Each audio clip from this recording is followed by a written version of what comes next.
শিক্ষাদান এক জীৱনজোৰা অহপুৰুষাৰ্থ, এক পবিত্ৰ ব্ৰত, এক কচৰত।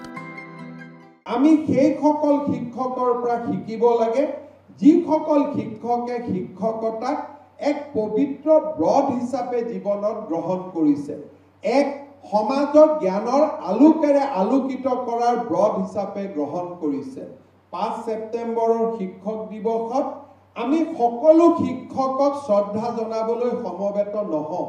আমি সেইসকল শিক্ষকক শ্ৰদ্ধা জনাবলৈ সমবেত হওঁ যিসকলে শিক্ষকতাক এক স্বৰ্গীয় অনুভূতিলৈ লৈ গৈছে, যিসকলে শিক্ষকতাক এক সামাজিক দায়বদ্ধতাৰ প্ৰতীক হিচাপে গ্ৰহণ কৰিছে। আজি শিক্ষক দিৱস। দেশজুৰি বন্দন কৰা হৈছে শিক্ষকসকলক। দেশৰ দ্বিতীয়জন ৰাষ্ট্ৰপতি ডক্টৰ সৰ্বপল্লী ৰাধাকৃষ্ণনৰ স্মৰণাৰ্থে তেওঁৰ জন্মদিনত 1967 চনৰ পৰাই উদযাপন কৰা হৈছে এই শিক্ষক দিৱস। মহান শিক্ষাবিদজনে সেই সময়তে নিজ জন্মদিন উদযাপনৰ পৰিৱৰ্তে এই দিনটোক শিক্ষকৰ দিন হিচাপে উদযাপনৰহে পোষকতা কৰিছিল, কাৰণ তেওঁ জানিছিল এই ব্ৰতৰ বদান্যতাৰ কথা। সেইমৰ্মেই আয়োজিত হৈ আহিছে শিক্ষক দিৱস। ডিব্ৰুগড় বিশ্ববিদ্যালয়ৰ ৰংঘৰ প্ৰেক্ষাগৃহত উচ্চ শিক্ষা আৰু বিদ্যালয় শিক্ষা বিভাগৰ উদ্যোগত আজি এই বৰ্ষৰ শিক্ষক দিৱসৰ কেন্দ্ৰীয় অনুষ্ঠান অনুষ্ঠিত হয়। মুখ্য অতিথিৰূপে অংশগ্ৰহণ কৰে মুখ্যমন্ত্ৰী ডক্টৰ হিমন্ত বিশ্ব শৰ্মাই। অনুষ্ঠানত নাক মূল্যাংকনত A++, A+ তথা বিশ্ববিদ্যালয়ৰ অনুদান আয়োগৰ পৰা স্বায়ত্তশাসিত মৰ্যাদা লাভ কৰা মহাবিদ্যালয়ৰ অধ্যক্ষসকল, লগতে পেমেণ্ট লাভ কৰা মহাবিদ্যালয়সমূহৰ শিক্ষকসকললৈ জ্ঞাপন কৰা হয় সম্বৰ্ধনা। শিক্ষকলৈ আগবঢ়োৱা হয় বিভিন্ন বঁটা। মুখ্যমন্ত্ৰীৰ লগতে অনুষ্ঠানত উপস্থিত থাকে শিক্ষামন্ত্ৰী ডক্টৰ ৰণোজ পেগু, ডিব্ৰুগড় জিলাৰ অভিভাৱক মন্ত্ৰী অতুল বৰা, মন্ত্ৰী বিমল বৰা, অশোক সিংঘাল, জয়ন্ত মল্ল বৰুৱা, সঞ্জয় কিষাণ আৰু প্ৰাক্তন সাংসদ ৰামেশ্বৰ তেলী। বহুকেইটা বিষয়ত শিক্ষক দিৱসৰ এই অনুষ্ঠানটোত আলোকপাত কৰে মুখ্যমন্ত্ৰীয়ে। লগতে উপস্থিত শিক্ষকলৈ আগবঢ়ায় পাঠ। মুখ্যমন্ত্ৰীয়ে ক'লে, নিষ্ঠা, সততা আৰু কৰ্মযোগ্য হৈছে শিক্ষকতা। কৌটিল্য বা চাণক্য নথকা হ'লে চন্দ্ৰগুপ্ত মৌৰ্য ৰাজতন্ত্ৰ অৰ্থহীন হ'ল হয়।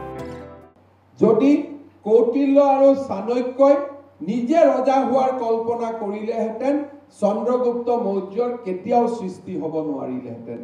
অৰ্থাৎ আমি যেতিয়া আশা কৰোঁ যে মোৰ জীৱনত মোৰ দায়িত্ব পোৱা কামখিনি মই নিষ্ঠাৰে আৰু সততাৰে সৈতে পালন কৰিম, সেই সৰু সৰু কৰ্মযজ্ঞই একোখন মহাসাগৰ সৃষ্টি কৰিব পাৰে। মুখ্যমন্ত্ৰীয়ে লগতে ক'লে, আমাৰ উদ্যমিতাৰ গুৰুত্বৰ কথা। শিক্ষণ প্ৰণালীৰ এক অংশ হোৱা উচিত উদ্যমিতা। আমাৰ বহুতবিলাক স্কিল আছে যাক আমি স্কুলত একোটা কাৰখানা নিৰ্মাণ নকৰাকৈও সেই স্কিলৰ আমি জ্ঞান দিব পাৰোঁ। আমাৰ বিদ্যালয়ৰ শিক্ষক শিক্ষয়িত্ৰীসকলক আমাৰ পাঠ্যপুথিত আমাৰ স্কিলত উদ্যমিতাক এক অংশ হিচাপে গ্ৰহণ কৰাৰ আজি সময় সমাগত। আমি উদ্যমিতাৰ সৃষ্টি কৰা নাই ভাল শ্ৰমিকৰ। ধুবুৰীৰ পৰা ট্ৰাক ভৰাই অজ্ঞ শ্ৰমিক লৈ অনাই আমাৰ লক্ষ্য হোৱা উচিত নহয়। ইয়াত কাম কৰিবৰ কাৰণে যিমানজন মিস্ত্ৰী আহিব, আপোনালোকে ধৰি লওক এজনেও মিস্ত্ৰীৰ ওপৰত ক'তো ট্ৰেইনিং লোৱা নাই।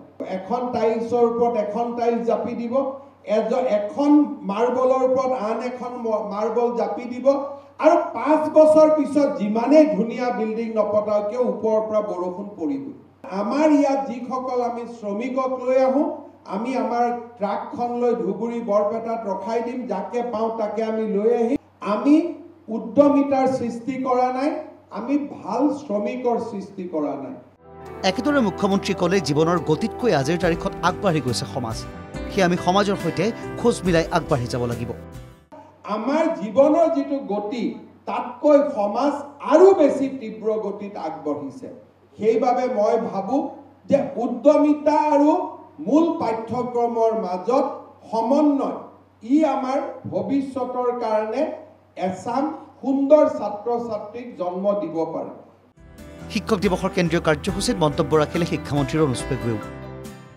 উচ্চ শিক্ষাৰ উদ্দেশ্য কেৱল শিক্ষাদান কৰা নহয়। উচ্চ শিক্ষাৰ উদ্দেশ্য তিনিটা। এটা হ'ল শিক্ষা প্ৰদান, এডুকেশ্যন, দ্বিতীয়টো ৰিচাৰ্চ বা গৱেষণা, আৰু তৃতীয়টো এক্সটেনশ্যন এডুকেশ্যন বা সমাজখনলৈ জ্ঞানৰ পোহৰ কঢ়িয়াই লৈ যোৱা।